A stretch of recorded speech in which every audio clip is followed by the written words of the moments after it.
नमस्कार, जोहार, जय भीम। मैं विश्व भारती रवि। जय हिंद।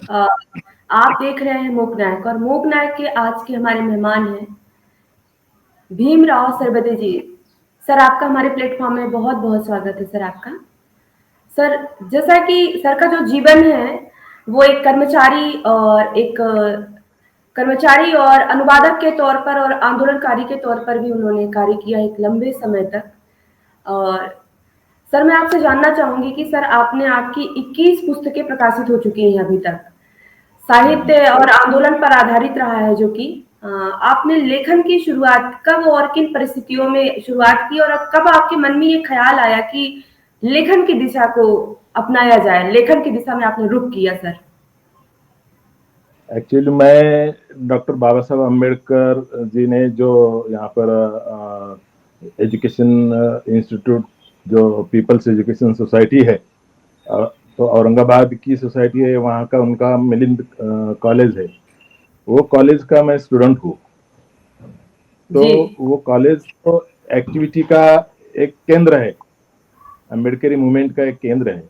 तो वहाँ मुझे ये जो सब ये मुझे लिखने का, सोचने का या बोलने का जो भी है, ये सब मुझे यहाँ पर सीख मिली।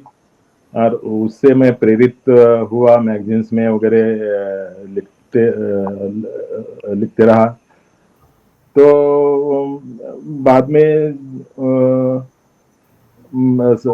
मैं भारतीय जीवन बीमा निगम में जॉब में मिला। तो वहाँ पर जॉब करते करते भी मैं विविध पेपर्स में वगैरह लिखता था। लेकिन बाद में मैंने यहाँ के डॉक्टर बाबा साहब अम्बेडकर मराठवाड़ा यूनिवर्सिटी में मैंने जी। जर्नलिज्म, मास्टर ऑफ जर्नलिज्म भी किया। जी। तो वहाँ वहाँ से थोड़ा सा और थोड़ी सी गति तेज हो गई। जी। और मास्टर ऑफ जर्नलिज्म में मैंने एक डिसर्टेशन भी लिखा था, जो दक्षिण भारत के समाज सुधारक पेरियार एवी रामास्वामी थे, उन पर जी। मैंने डिसर्टेशन लिखा। और वो उसका किताब, जो मेरा पहला किताब था, वो 1995 में प्रकाशित हुआ औरंगाबाद में। और वो बहुत ही चला। अभी उसके 20-25 आवृत्ति संस्करण अभी तक प्रकाशित हुए थे, हुए हैं। तो उससे मुझे थोड़े सर, से और प्रेरणा मिली। और सर, ये उससे फिर आपकी बुक किन किन भाषाओं में उपलब्ध है? हाँ, ये आपकी जो बुक बता रहे हैं, ईवी ईवी रामास्वामी पेरियार की जो बुक आपने वो किया है, उसका संपादक, अनुवाद किया है आपने इसका? ये बुक मैंने लिखा था, डिसर्टेशन लिखा था। तो जी। वो लघु प्रबंध हमें हम बोल सकते हैं उसको। तो ये किताब लिखने के बाद फिर मैंने वो पेरियार रामास्वामी की सच्ची रामायण जो है, वो ये रामायण ट्रू रीडिंग, ये इंग्लिश में मुझे मिला था, तो उसका भी मैंने अनुवाद किया। फिर बाद में उनके कई भाषणों का मैंने अनुवाद भी किया है। ऐसे जी। तकरीबन 8 किताब पेरियार रामास्वामी के ऊपर है। फिर उनके ऊपर मैं कुछ आर्टिकल्स भी लिखते रहा। और इधर मैं जो भारतीय जीवन निगम बीमा निगम में हमारी शेड्यूल कास्ट शेड्यूल ट्राइब की जो संगठना थी, तो जी। उसका मैं 10 साल अध्यक्ष था। तो उस समय भी मैं ये संगठना के संदर्भ में या लेबर मूवमेंट के संदर्भ में जो भी अच्छा था वो मैं लिखते रहा। उस समय भी मेरा अम्बेडकरी कामगार चळवळ, ऐसा अम्बेडकरी लेबर मूवमेंट पे मेरा किताब आया था तभी। और फिर ऐसे और कुछ मूवमेंट के ऊपर मेरे सब किताबें हैं, यानी बाबा साहब की मूवमेंट और बाकी पेरियार की मूवमेंट, ऐसे इस विषय पर सब मेरी किताब है। सर, और आपके बीच जो में जी सर बीच में आप पेरियार और रामासामी ईवी रामासामी पेरियार और बाबा साहेब के विचारों में क्या साम्यता दिखती है और क्या आपको थोड़ी बहुत भिन्नता भी दिखती है, इसके बारे में भी थोड़ी सी बताएं आप। पेरियार तो पेरियार का और बाबा साहब का विचार जो है वो कास्टलेस सोसाइटी, जी ये दोनों का सपना था। दोनों का ही एक ही सपना था कि कास्टलेस सोसाइटी, यानी जाति व्यवस्था का उच्चाटन। बाबा साहब का एनिलेशन ऑफ कास्ट बुक भी था।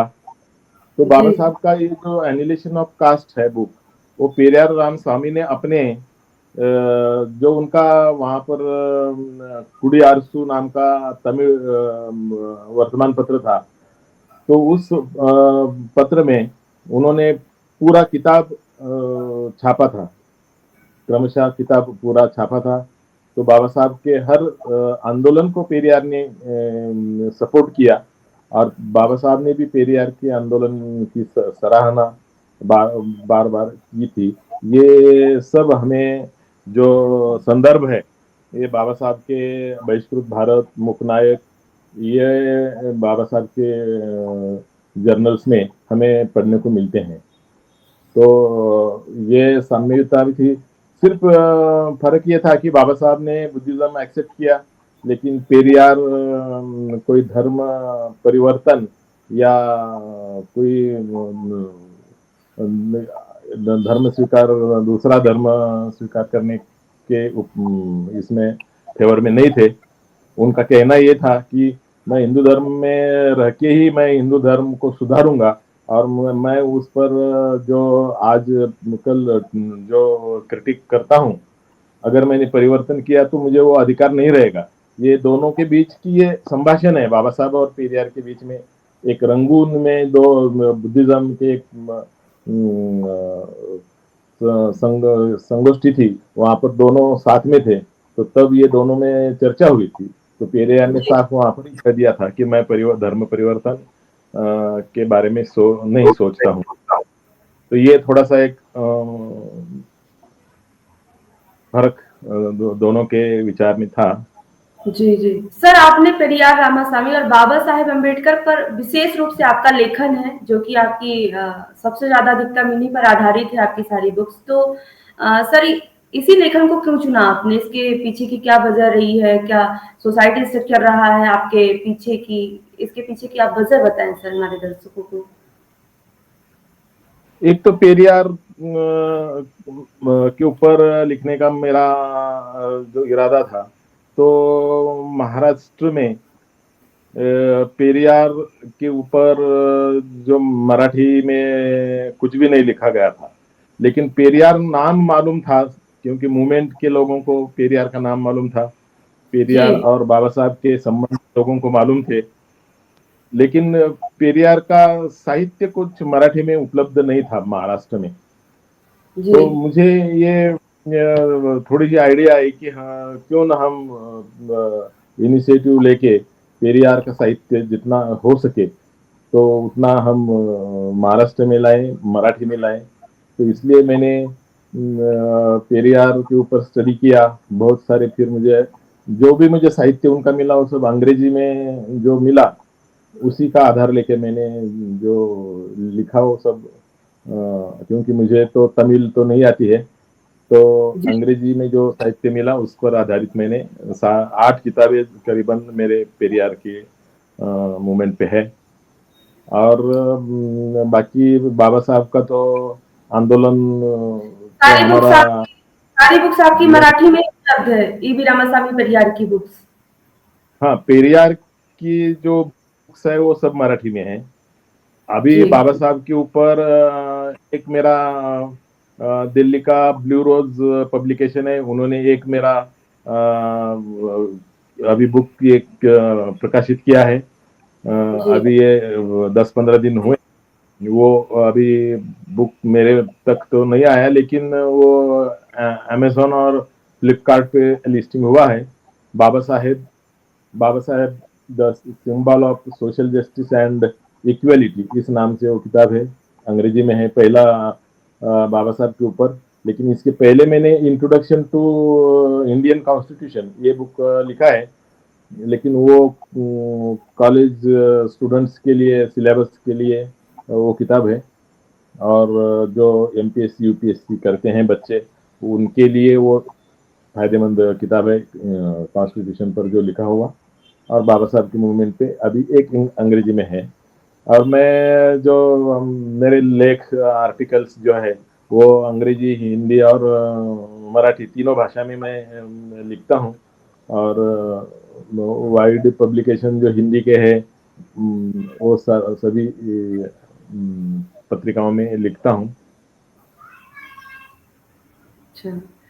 सर, आपकी शिक्षा विशेषकर मास कम्युनिकेशन, आप पत्रकारिता से रहे हैं, आपने पढ़ाई करी है, लेकिन आपने लेखन को क्यों और किन परिस्थितियों में चुना आपने? मतलब क्या देखा आपने? जबकि मीडिया में आकर के आप चीज़ों में बहुत सारे बदलाव ला सकते थे, हँसी के समाज की एक आवाज़ बन सकते थे, लेकिन आपने लेखन के द्वारा ही आपने क्रांति क्यों चुना आपने? नहीं, लेखन एक चीज ऐसी है कि वो जी, जो भी प्रोसेसिंग, माइंड चेंज या लोगों में परिवर्तन लाने का एक जरिया है, वो जी, ये माध्यम जो लिखने का है, जो ये बहुत ही, क्योंकि बाबा साहब ने जो बहुत सारी किताबें लिखी, जी, वो बाबा साहब की आज भी, अभी 100 साल भी हो गए, फिर भी उनके जो किताबं हैं वो समाज के परिवर्तन में, समाज परिवर्तन में बहुत सारे योगदान मायने रखती है। और जी, ये क्योंकि ये बहुत सालों तक जो तुम्हारा लिखा हुआ है वो लोग पढ़ते जी, हैं, पढ़ेंगे, और परिवर्तन के लिए उसका फायदा भी हो सकता है। भाषण या कुछ तुम दूसरा आंदोलन करेंगे वो तो कुछ दिनों के हद तक रहता है, जी, लेकिन जो ये तुम लिखेंगे वो जी, बहुत लोगों तक भी पहुंचता है। और जी। उसका इम्पैक्ट जो है वो बहुत असर, गहरा असर असर करता है। सर, दलित साहित्य का सामाजिक परिवर्तन में, सामाजिक व्यवस्था परिवर्तन में क्या भूमिका है सर? आखिर दलित साहित्य क्यों ज़रूरी है हमें? दलित साहित्य इसलिए जरूरी है, दलित साहित्य एक्चुअली जब बाबा साहब ने 1956 में धर्म परिवर्तन किया, बुद्धिज्म अपनाया, तब से जो है दलित साहित्य सामने आया। बहुत सारे लोगों ने, लोगों को यानी वहां से लोगों को गुलामी से हम लोग मुक्त हो गए हैं, ये संदेश मिला बाबा साहब जी, के धर्म परिवर्तन से। और हम गुलामी से मुक्त होने के बाद हमें जो भी हमें तकलीफ हुई वो सामने ये साहित्य में से आगे आया। क्योंकि इसके पहले जो भी साहित्यिक थे, जो भी साहित्यिक थे वो सभी ब्राह्मणी व्यवस्था के अधीन थे, जो वर्ण व्यवस्था को अपना सर्वस्व मानते थे। इस आधार पर जो भी लिखा वो सब लिखा। और हमारे हमारी जो पीड़ा थी, वो पीड़ा को उजागर कोई साहित्यिक नहीं करता था। ना हमारे समाज में चेतना उत्पन्न हो जाए, ऐसा साहित्य उत्पन्न नहीं होता था जो दलित जी, साहित्य ने किया। दलित साहित्य ने बहुत सारी चेतना समाज में जागृत की, बहुत सारी गुलामी की जंजीरें जो है वो तो टूटने का एहसास इस साहित्य से हुआ। क्योंकि जी, जी, पहले जो है बहुत सारे साहित्यिक थे, लेकिन उन्होंने वो अपने दायरे में रह के, वर्ण व्यवस्था के दायरे में रह के उसी सोच से साहित्य लिखा। फिर उसमें दलित पात्र को उन्होंने लिखा, लेकिन उसमें दलित समाज में चेतना उत्पन्न हो सके, ऐसा संदर्भ उनके साहित्य में कभी नहीं आया। इसलिए जी। दलित साहित्य आज भी बहुत जरूरी है। उसी से समाज परिवर्तन को बहुत यानी हवा मिली, समाज में चेतना पैदा हुई। इसलिए साहित्य, दलित साहित्य बहुत जरूरी है, अहम है। बिल्कुल सर। सर आपकी एक नई किताब है क्रांति प्रतिक्रांति, किस पर आधारित है सर? इसके बारे में क्या आप क्या संदेश देना चाहते हैं? इसका कुछ आप समराइज करें सर, इसके बारे में बताएं। एक्चुअली ये किताब जो है डॉक्टर बाबा साहब आम्बेडकर ने revolution and counter revolution in ancient India, ये बाबा साहब का किताब है। तो अंग्रेजी किताब है वो। तो जी वो उसका मैंने मराठी अनुवाद किया है। वो अभी जी प्रेस में है। वो कुछ 8-15 दिन में बाहर आ सकता है। तो उसका नाम फिर क्रांति और प्रतिक्रांति ऐसा है। तो उसमें बाबा साहब ने जो हिंदू समाज में और उसके पहले बुद्धिज्म की अवहेलना किस तरह हुई और बुद्धिज्म को इधर से कहाँ कैसे हटाया गया, ये सभी जी प्रकरण उस ग्रंथ में है। और वो बाबा साहब का ग्रंथ बहुत ही पढ़ने लायक अहम है। जी आज भी उसका बहुत समाज के लिए मायने रखता है। हम भी है। जी बिल्कुल सर। सर आपके लेखन में हमेशा मानवीय गरिमा और स्वाभिमान की बात होती है सर। इन मूल्यों को आप आज भारत में किस स्थिति में देखते हैं? क्या वो वाकई दिख रहा है क्या? मानवीय एक्चुअली कैसा है, बाबा साहब ने हमें संविधान दिया। जी मानवीय मूल्य जो है वो संविधान के पहले हमारे देश में नहीं, हमारे हमारे समाज के लिए तो कतई नहीं था। जी हमें अछूत कहा जाता था या हमें मनुष्य नहीं समझा जाता था। इस बाबा साहब के संविधान के बाद हमें एक आइडेंटिटी मिली। हमें मनुष्य के तौर पर जो अधिकार है हमारे देश में, वो अधिकार मिले। तो ये अधिकार हमें आज भी वैसे ही ये अधिकारों की जानकारी हमारे समाज के आखिरी तबके तक पहुंच नहीं पा रहे हैं। इसे हमें सही में थोड़ा सा और लोगों तक पहुंचना जरूरी है, किसी भी माध्यम से, पुस्तक के माध्यम से हो या हमारे अखबारों के माध्यम से हो, लेकिन ये पहुंचना जरूरी है। और ये जो इसलिए मानवीय मूल्य, हमें लोगों तक मानवीय मूल्य क्या है, क्यों जरूरी है और इसका हमें उपयोग कैसे लेना है, ये सब बातें हमारे किताबों से और कुछ लेखनों से ही पहुंच सकती है। सर आपने इतनी सारी पुस्तकों का लेखन भी किया, अनुवाद भी किया, और इसको करते समय आपको किन चुनौतियों का सामना करना पड़ा सर? आपको किन चीजों को लगा कि ये मुश्किल है, या फिर आप किन चीजों से प्रेरित रहे जो करते गए आप? प्रेरणा तो हमें जो बाबा साहब का लेखन लेखन है पूरा, बाबा साहब जी का आंदोलन है, बाबा साहब का यानी जो भी साहित्य उपलब्ध है वही हमारी प्रेरणा है। और जी हमें ऐसा लगता है कि बाबा साहब ने इतने कम उम्र में इतना सारा समाज के लिए किया। उन्होंने पॉलिटिक्स में अपना योगदान योगदान दिया। जी देश को नए तरीके से खड़ा करने में अपना योगदान दिया। उसी के साथ साथ साहित्य में इतना बड़ा योगदान योगदान दिया है। तो हम तो उनका आदर्श लेके कुछ ना कुछ थोड़ी सी तो बात हम कर सकते हैं। ये यही बाबा साहब के साहित्य से और बाबा साहब के आंदोलन से प्रेरणा लेके ही हम लोग आगे चलते हैं। सर एक आपका बहुत ही लंबा सफर है, जो कि आप कर्मचारी पद से भी रिटायर्ड हैं।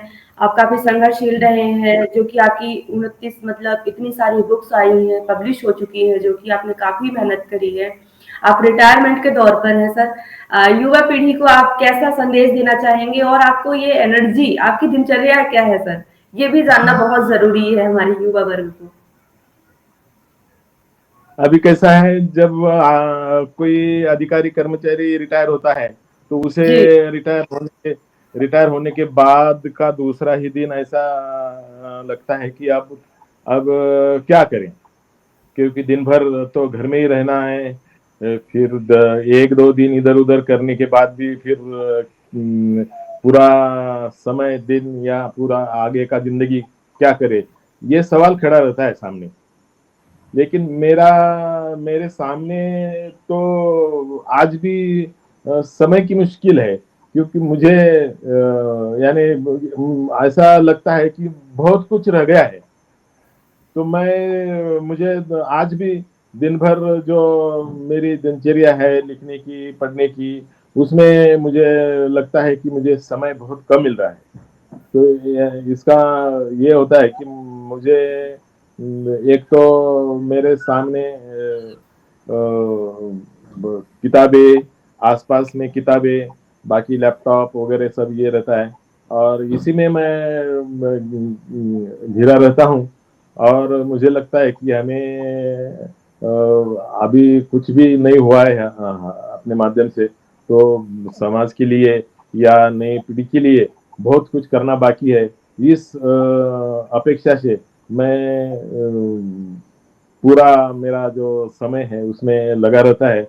और मैं सर्विस में था तभी मुझे थोड़ा सा समय तो मिलता था, लेकिन आज मैं बहुत बिजी रहता हूँ इसमें।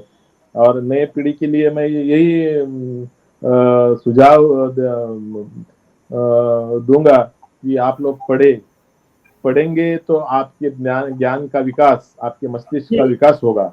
आप नहीं पढ़ेंगे तो कुछ नहीं होगा। आप किताबें आपके मस्तिष्क को अच्छा बना सकती है, अच्छी सोच आपके दिमाग में उत्पन्न हो सकती है। और आप कुछ ना कुछ आप समाज को भी दे सकते हैं। अगर आप नहीं पढ़ेंगे, नहीं लिखेंगे, तो आप जैसे आए वैसे ही आप जाएंगे। जी तो बिल्कुल। आपका जो इम्पैक्ट है समाज में कुछ नहीं रहेगा। इसलिए आपको जी समाज में, जब आप आए हैं, तो जी समाज में आपको कुछ कुछ ना कुछ करके आपका जो आपके इम्पैक्ट है, योगदान होना चाहिए, बिल्कुल सर। योगदान जी देके आप कुछ पीछे जी छोड़ के जी जाने की संकल्पना या संकल्प करना चाहिए। सर, जैसा कि हम साहित्य को देखते हैं कि कहीं ना कहीं हम एक दलित साहित्य एक स्वतंत्र अस्तित्व रखती है, हमारे लोग बहुत पठन पाठन लिखना कर रहे हैं, तो क्या उससे सामाजिक परिवर्तन हुआ है? क्या आप जो पहले की व्यवस्था थी और अब की व्यवस्था में क्या हमारे लोगों ने जैसे कि लिखना पढ़ना अपनी आवाज बुलंद किया है, तो वहां आप क्या बदलाव देखते हैं? कितना क्रांति लाया है हमारा साहित्य? बदलाव तो बहुत है। अगर जी आप बाबा साहब के धर्मांतरण के पहले की स्थिति देखेंगे समाज में, समाज जी की, और आज की स्थिति देखेंगे, तो बहुत कुछ आपको बदलाव दिखेगा। आप लोग ये देखेंगे कि समाज में जो अंधश्रद्धा पहले थी, आज बहुत कम हो चुकी है। और उस की वजह से लोग शिक्षा को महत्व दे रहे हैं। शिक्षा लेके लोग अपना यानी करियर को ढूंढ रहे हैं। और जी बहुत सारे परिवर्तन इसके वजह से हुआ है। और ये साहित्य के वजह से भी लोगों में सोचने की जो चेतना है वो पैदा हुई है। उत्पन्न होती है। और जी लोग फिर जो हमारे आत्मकथन है, या और कुछ कविताएं हैं, जी ये बिल्कुल। अगर आप देखेंगे तो इससे लोगों में बहुत चेतना उत्पन्न होती है। और जी परिवर्तन तो आपके सामने ही है। सब लोग, बहुत सारे लोग अभी आजकल लिखने की कोशिश करते हैं, कविता करने की कोशिश करते हैं, कहानियां लिखने की कोशिश करते हैं। और इसलिए परिवर्तन बहुत है। पहले तो हमें पढ़ना ही हमें पढ़ने की परमिशन ही नहीं थी। जी तो बिल्कुल। लेकिन आज तो पढ़कर लिखने की भी हम लोग कोशिश कर रहे हैं, तो ये परिवर्तन बहुत बड़ा है। जी। सर, एक से आपसे सवाल है, आप साहित्य लेखन में आप काफ़ी निपुण हैं, आपका बहुत योगदान है। तो मैं आपसे मेरा ये सवाल है कि साहित्य को वर्गों में बाँटना कहाँ तक सही है? और जो और साहित्यकार हैं, तो क्या जो हाशिए का समाज है, जो दलित पात्र है या फिर तो क्या उस पात्र की पीड़ा को वो ठीक से समझ नहीं पा रहा है या इसलिए दलित साहित्य की ज़रूरत पड़ रही है? क्या है इसकी वजह जो कि वर्गों में भी लोग कुछ बांटते नजर आते हैं, अपनी बात करते नजर आ रहे हैं, तो क्या है इसका रीजन? कैसा है जो हम दलित साहित्य या अम्बेडकरवादी में अब अम्बेडकरवादी साहित्य भी कहते हैं उसे अभी, जी ये साहित्य आने के पहले बहुत सारे लोग लिखते थे। अभी एक उदाहरण के लिए प्रेमचंद का साहित्य लीजिए। जी प्रेमचंद ने बहुत लिखा, जी बहुत कहानियां लिखी, बहुत उनका एक मासिक पत्र भी था, एक साप्ताहिक पत्र भी था, उसमें भी वो लिखते थे। जी लेकिन उनका लिखना जो था वो गांधीवादी या वर्ण व्यवस्था जो थी वो वर्ण व्यवस्था में के दायरे में रहकर ही लिखते थे। उनको जी बिल्कुल बाकी जो ये वर्ण व्यवस्था में जो निचले तबके का समाज था उसकी जी पीड़ा उनको उनको मालूम तो होती थी, लेकिन वो पीड़ा वो ठीक तरह से बयान नहीं कर पाते थे, लिख नहीं पाते जी थे, या बिल्कुल या उनके लिखावट में ये जो नीचे की तबके का जो आदमी है या समाज है उसमें जी चेतना उत्पन्न हो सके, ऐसी बात वो नहीं लिखते थे। मैं एक जी उदाहरण के लिए आपको बता सकता हूँ। उनका जो जी एक ये उनकी एक कहानी है, नाम तो उसका उन्होंने कफन भी लिखा है एक, हाँ? कफन भी उन्होंने लिखा है।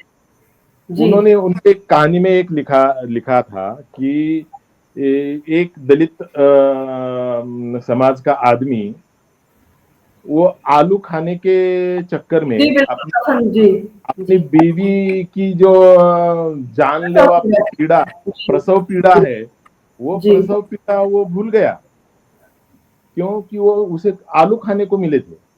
तो जी आलू खाने के चक्कर में वो अपनी बीवी की जो प्रसव पीड़ा है, जानलेवा प्रसव पीड़ा है, वो जी देखने को उसको यानी ज्यादा महत्व नहीं दिया उसने, वो जी आलू खाने खाते बैठा।